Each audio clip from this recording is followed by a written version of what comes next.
मस्जिद, मक्का मस्जिद और दरगाह, ईदगाह है सदर बाजार और ईदगाह है कदीम हाँ दरगाह, पुराने, हाँ और दरगाह है हजरत ख्वाजा शेख मसूद हजरत किरमानी। शेख ख्वाजा मसूद किरमानी रहमतुल्लाह। ऐसी 850 एकड़ ज़मीन जो वक्फ बोर्ड के अंदर बिल्कुल लिखी हुई है, आज भी है।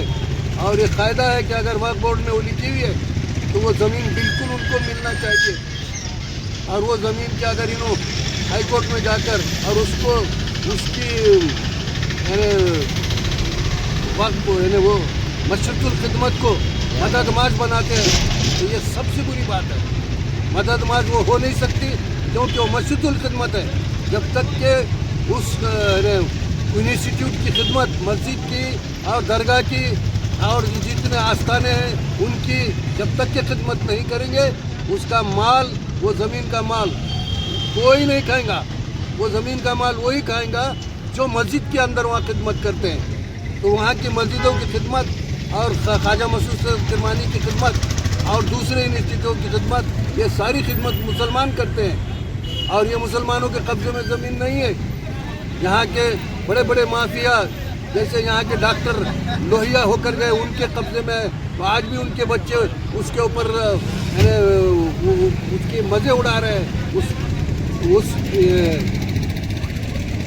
आप इनामी लैंड के उसी तरीके से आपके रामकाड़े यहाँ के मशहूर नंबर 2 के जो धंधा करते थे पहले, वो अब शुक्र हो चुके हैं। उनके कब्ज़े में हमारी ज़मीन है। उसी तरीके से हमारे श्याम बापा जी ओपड़े एडवोकेट मरूम, उनके कब्ज़े में, अब उनके बच्चों के कब्ज़े में वो ज़मीन है। उसके बाद स्वामी जी जो बाज़ार में दुकान उनकी मिठाई के है, उनके कब्ज़े में ये ज़मीन है। और ओपड़े साहब ने बोला, श्याम बापा ओपड़े, कोपले, हाँ कोपले साहब, ये तो माफिया है, माफिया कोपले साहब ज़मीन के, ये इनके कब्जे में तो बहुत है। वो तो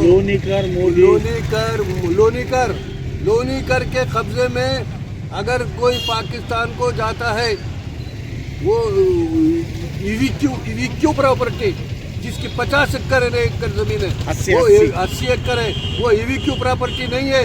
उसका इंस्टीट्यूट यहाँ जिंदा है, मस्जिद जिंदा है। आदमी गया होगा लेकिन इंस्टीट्यूट तो नहीं गया।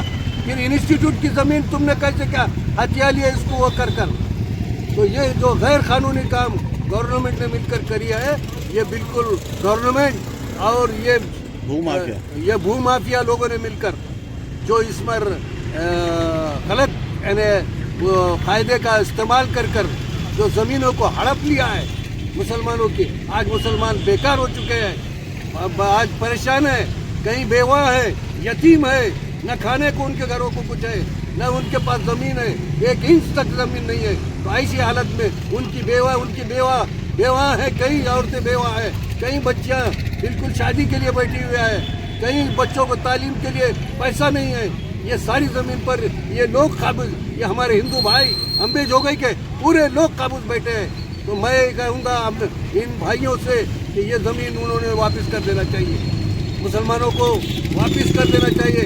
चाहे अगर वो मंदिर की भी हो, अगर जोगई माता की अगर ज़मीन है, उस पर भी बहुत से लोग काबिज हो चुके हैं। तो वो भी जोगई माता की ज़मीन वो लोगों ने, भूमाफियाओं ने वापस करना चाहिए। हम भी उसका साथ देंगे। जोगई बात वो उसकी है, कोलेश्वर की है, और दूसरे जितने इंस्टीट्यूट हैं, यहाँ पर हिंदू भाइयों के भी बड़े बड़े मठ हैं, मंदिर है और बहुत सारी चीज़ें हैं, और उनकी भी लाखों एकड़ ज़मीन यहाँ पर मौजूद है। ये सब उन्होंने वापस करना चाहिए और दोनों कौमों को और दोनों हिंदू और दोनों इंस्टीट्यूट को वापस करके वहाँ के जो सही करता करने वाले हैं, जिन्हों खिदमत करते हैं, जो रात दिन वहाँ पर अपने आप को निस्त नाबूद कर दिए, जिनकी पीढ़ी न पीढ़ी वहाँ पर गारत हो चुकी है, ऐसे लोगों को वो ज़मीन वापस कर देना, हुकूमत ने वापस कर देना चाहिए।